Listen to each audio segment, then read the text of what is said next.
За кратко време, новиот 600 се појави во уште едно видео на Fiat. Овој пат не е случајно, туку со него на еден сосема невообичаен начин се кажува дека лично директорот на компанијата Оливие Франсоа учествувал во селекцијата на боите со кои ќе се испорачува новиот модел, а за него, иако официјално нема ниту збор, сепак доста се знае.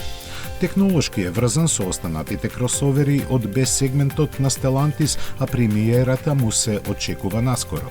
Со оглед на подготвеноста на италијанската маркетиншка машинерија, јасно е дека од него се очекува да ги поврати позициите на Fiat, кој некогаш беше големо име кај малите автомобили.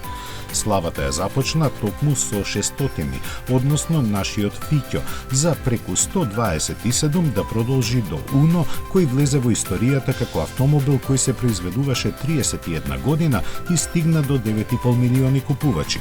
Беше заменет со Пунто, кој исто како и неговите претходници од оваа класа ја освои титулата Европски автомобил на годината.